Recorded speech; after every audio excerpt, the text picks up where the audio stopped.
What don't they understand about Hex or crypto, and what don't they understand about you? Yeah. So here's how the hater pyramid goes. First, you have people that think that all crypto is a scam. No, actually, you got people that think capitalism is a scam. That's Then you got people that think the stock market's a scam, right? And I just did an interview with the Wolf of Wall Street. Yeah, Jordan Buffett. Yeah. And then you got people that who think scammed that everyone in the stock market. Let's just be real here for a second. Convicted. So I don't know what kind of credibility he has, not regarding you, but just for sure. in the stock market. So yeah, he knows how scams in the stock market work because he ran one of the biggest ones. So then we've got capitalism scam, stock market scam, crypto is a scam. Yeah.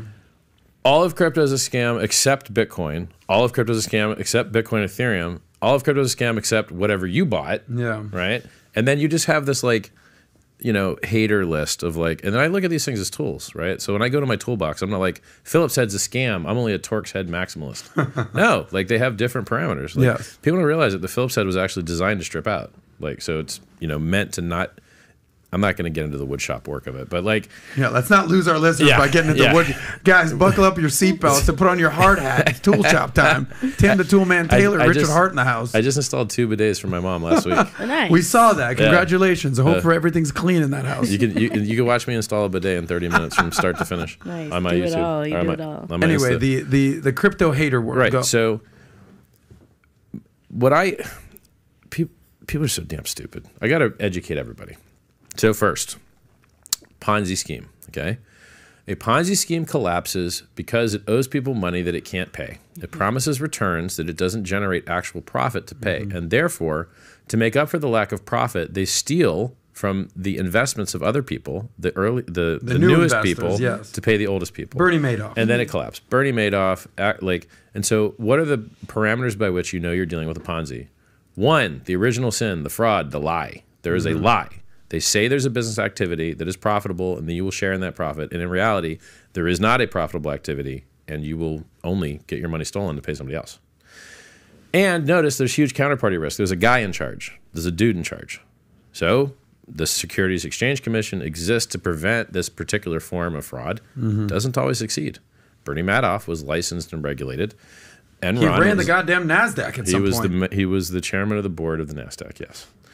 And talk about what is it called, the sheep in the I'm sorry, the wolf in the wolf in the sheep's wolf in sheep's clothing. Yeah, that whole thing. So Enron was a scam. Theranos was a scam. Yeah. Bernie Madoff, I don't remember what his thing was called. That was a scam. Just getting disclosures from an entity and being licensed to trade doesn't mean what you're doing isn't a bad idea or a scam. So you have a Ponzi if there's the original sin of deceit and there's a middleman that stops paying you. Now, let's take Hex. Who's the middleman? There isn't one. There's just you. You mint your own coins just like a Bitcoin miner. No one gives them to you. No one holds them. When you lock your coins up, you destroy them. When your stake is ended, you mint new coins and you mint your rewards. So even the contract itself doesn't do custody. So you run your own code. You're the only person in the world that can pay your own returns. No one can stop you from doing it. It's sufficiently decentralized at launch. Unlike Ethereum. Ethereum had a crowd sale. People turned their Bitcoin into Ethereum. And then eventually they built it.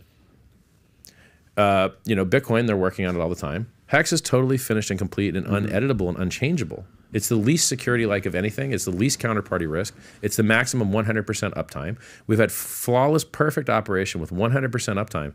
Google hasn't. Google was down last week for 30 minutes globally. Microsoft hasn't. They were down globally a couple months ago. Hex has never been down. Bitcoin.org had a scam on their homepage twice, I think.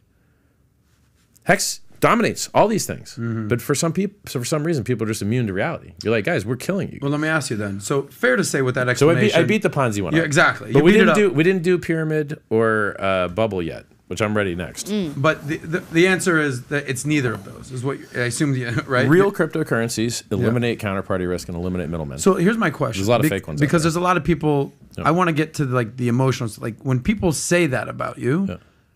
And you're not a con artist, and you're not a scam artist, and you're not a Ponzi schemer, how does that make you feel as a legitimate businessman?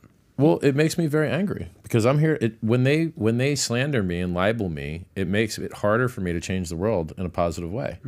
Because basically there's a 10-to-1 ratio of it takes 10 units of effort to fight lies, and it takes 1 unit of effort to generate them. And therefore, the asymmetry makes it a lot harder to educate these people. So, like, I would rather take people calling me a scammer than no news about me at all, because some portion of those people will do their research and learn. Like, you know the famous quote by Roger Stone? There's no such thing as bad news. Well, that too, but he says, I'd rather be infamous than never famous at all. Right. Yeah. Do you abide by that? Yeah, it's true. If you want to make a difference in the world. So so we've covered Ponzi. By the way, you know what scammers leave? A trail of victims. You know what victims do? They complain very loudly. Yeah. I've been doing Especially business for these 15 or 20 years. Yeah. Not a single human being's ever said I scammed them. The only people that say that I'm a scammer are people who've never worked with me, never participated in anything I've done. Fair point. Never bought my products, never point. used them.